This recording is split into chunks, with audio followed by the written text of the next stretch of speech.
Hello and welcome back to Top Table Duels. Thanks for joining us. Today's viewership is going to be a high-ranked match between, in the blue we have Vone at 734, and in the red we have Crow X at 877. Vone in blue is going to be playing Scareclaw with an adventure package, and Crow X is going to be playing Dark Worlds. So this is going to be, I think, hopefully a fairly good matchup. When I see Dark Worlds, I'm always surprised at either how well they can brick themselves to death or how well they can just continue to just run through Steam and do a lot of really amazing combo plays even through multiple negates. And the same thing with Scareclaw, it's just how quickly one card, even just like Astra, can just spiral into their rank 3 and then they can just put up a very impressive board. It's always fun to see. I think this is a very competitive deck. I mean, obviously, we open up two Ramir, Rite of Ramir, one Impermanence, one Scareclaw Astra, which turns on the entire engine, and then one Scareclaw Rival. This is full combo plus the negate. Then we have on the Dark World player, obviously a Ginta, the best card you want to open with. Opening Dark World with it, not so great, but you can obviously bait Ginta first to see if they'll Ash it, which is always a good play. Danger Mothman, Blackwing Zephyros the Elite, and Danger Chupacabra. Danger Chupacabra, obviously, me personally, I've seen a couple builds where they only play one. I think I'd play two because it is a fiend. You can use it when you have to go into your Underworld plays as well. It continues those plays, and you can use it. It also gives you the chance to use gates if you kind of get stuck in your engine. So let's go ahead and kick it off. So blue's going to be starting us off Scareclaw. Very quickly, he's going to bring out that adventure engine, summons, gets his Draco back, searches, obviously gets Griffin Rider to set up his negate, quickly turn off a potential Nibiru, which has been seeing a comeback lately in Duelingbook competitive play. He did ditch off the Draco back Rider, obviously, because it immediately equips us up to the token. Whenever I play Adventure Package, I always try to save that till my next turn, because I already know I'm going to be going in my second turn anyways, and I really want that bounce, especially for him as he has a second way into a token. But again, he doesn't want to turn off maybe the rest of some of his other cards. Obviously, keeping the second right is powerful. Here he's going to get the draw because he had 3 in defense, which is another amazing reason why this package works so well together, because you don't care about your number summon. You automatically get 2 cards in defense, which includes a negate. Really synergizes really well with each other. And then being able to go into Tri-Heart, which is just such an oppressive card, I think. It's so good, especially against decks that are not link heavy. They do have a little bit of trouble outing it because it forces you to go into link plays and waste resources that you normally wouldn't. So, lights off the Ginta, lets it go off of Ash Blossom. So here he decides to stop that, which potentially may be the wrong play. Me personally, obviously you don't know what they're going to have, but I think Snow, negating the Snow search, because a lot of times the deck is very desperate to get that Snow search off, is sometimes the better play. Or if they go into a rank 4, which I think he's trying to set up his play for. Yeah, it looks like he's desperate to get his rank 4 play off. I'm forgetting the guy's name. The draw 2, discard 1. That's the one which often is better. Bounces the gates, which they only got negated. Forgets to take his 400 damage. That's okay. Oh, says he's going to search first. Said my bad. I'm going to search first. This duel's already taking a long time. Alright. Ditches the Snow. So typically here, this is where I personally would Ash. Also, if you're playing against this deck and you have Bystial, save Bystial for Silva when they force the discard off of that little fella who makes you discard. Yeah. Also, the Ash, save Ash for Timeless, because a lot of times that Timeless play is especially when you're looking at such a small hand, is a desperate attempt to get encouraging. There he is. Yeah, save. Don't hit this fella. Wait till they activate him and then discard the Silva. And then just banish out the Silva. Stop that silly hand loop bullcrap.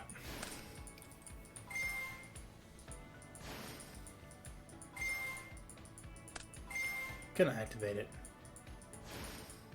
Loop his opponent's hand out. Right, so that's where you want to Bestial him. Take that Silva offline, because a lot of times the Dark World deck will only get into one Silva fairly early on. And if you turn that Silva offline very quickly, it's brutal. The deck has a hard time coming back.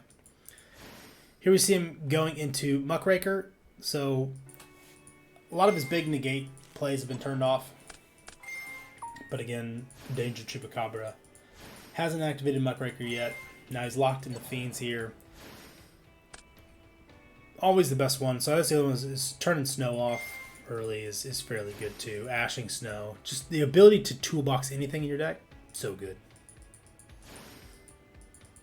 Getting Rainbow out. Obviously tells him, hey, he reminds himself he needs to go in defense.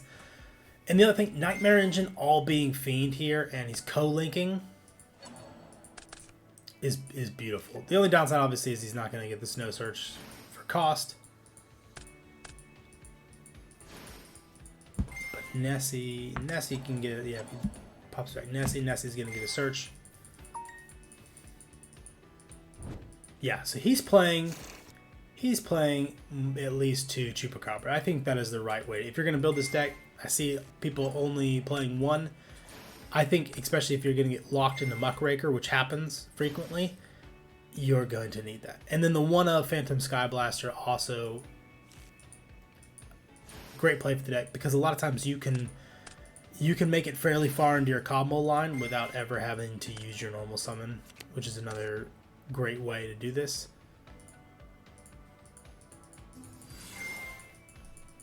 Skyblaster into his normal. Fast forward some a little bit. Alright. He's gonna take 1 off the board, so he's right here, all he's trying to do is just turn the engine off. And that is probably the best top deck ever. Alright, so full engine online. No real negation, because he's gonna play it right into Griffin's. Yeah, he's gonna have to play it into Griffin's zone anyways. It surprises me. I don't know, did he draw 2? Oh, he did not draw a single Grapha. Alright, so at this point, I think, honestly, had he been able to get a single Grapha, he's been through half his deck, hasn't got a single Grapha, that's just bad math. That's just bad math. You gods hate him. Didn't work out for him.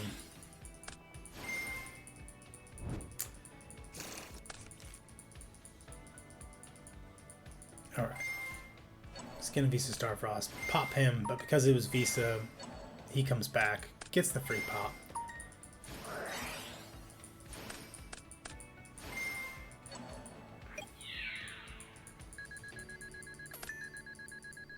Alright, so he just...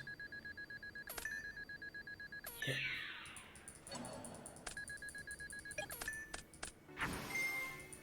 Alright, so at this point, he's got everything he needs to kind of shut off his opponent. His opponent knows it's over. Alright, so this time he opens up better-ish. Obviously, he sees a graph early on. We've got 3 forms of interruption, but I think with this hand, especially with Triple Decker, this deck can easily play through this. So we'll let it kind of kick off. Alright, so here he's going to Nibiru. Grapha's going to say nope. He's going to Infinite Impermanence it. You hate to see it, obviously, because when you go into Grapha, you're thinking, I'm fairly safe. But honestly, this is still such a dominant position. Obviously, when Grapha leaves, you force your opponent out of another card. So even if Grapha doesn't, even if you can't do the hand loop, and you know they try to take out the Grapha, they're still losing a card out of hand. Not always great depending on what you're playing against. Against Tier, you're giving them a free way into the engine.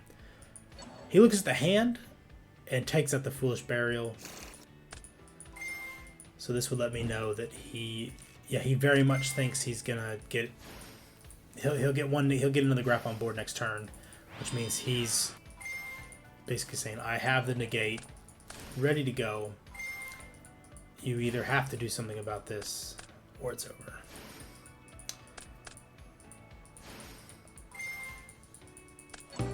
Yep, he sees the writing on the wall. He knows there's going to be a negate coming because he's got the fusion back. 2 engrave.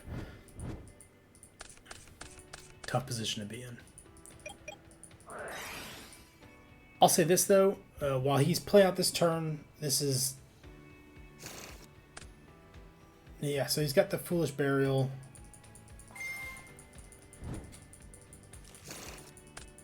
Line, which I think it is, but looking at the Dark World player's hand, this is not a hand you want to see to try to break a board. I think he can try to break a board with this, but yeah, so with the Foolish, so he can get into his engine. Yeah, because Foolish Burial and Scareclaw Arrival gets him into his engine. That's a fairly dangerous play. Obviously, he knows his opponent's probably not playing Bestial, but I think against most of the decks. And then we see a little bit of spice. He is playing Bestials in this deck.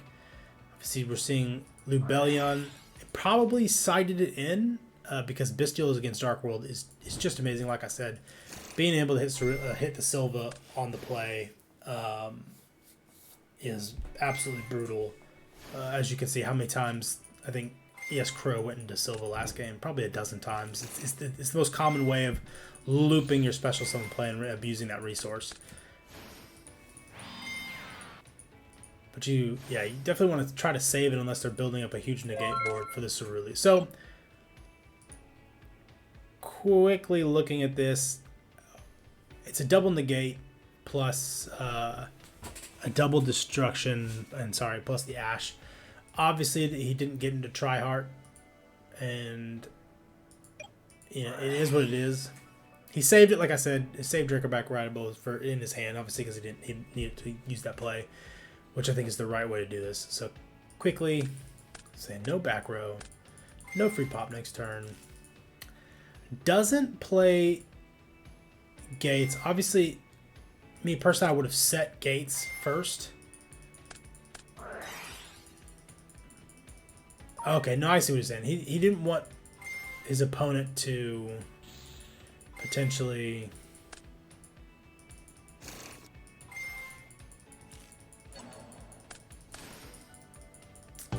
Yeah, that was just brutal. Maybe that wasn't the right play. Maybe he attempts to go into another gates, but honestly, after the loss of the bench, he didn't have much to play. So that was the right play, I think, on the opponent's way to set that up. Multiple interactions. I think Scareclaw has a great chance of continuing to do good things. Builds great boards, lots of negates, can toolbox multiple things inside of it, including hand traps, because the engine is fairly small. And I think seeing here the adventure package, placing everything in defense, just plays beautifully into the deck. Let me know what you all think in the comments below where Scareclaw currently sits in the meta. Do you think it can play on those top tables, especially I can see in toolboxing in the Bestial engine to really drive home its effectiveness against tier element? As well as, what do y'all think of Dark World? I know it seems synonymous with brick or remove your opponent's hand. It's all or nothing. I do think it can play through some boards. I know we didn't see a massive rank 8 engine. I know decided left in place. So if you have a favorite Dark World build, let me know in the comments below what you think it is. Should you really focus on the smaller ones and getting into the hand loop engine, or should you really be focusing on the big rank 8 plays and focusing down maybe some higher destruction plays and being able to kind of just smash through opponents' boards that way? So let me know what y'all think. Again, thanks for stopping by and watching. I'll see y'all next time. Thank you for watching. Try some of these other great duels. If you like what you saw, give us a like and subscribe.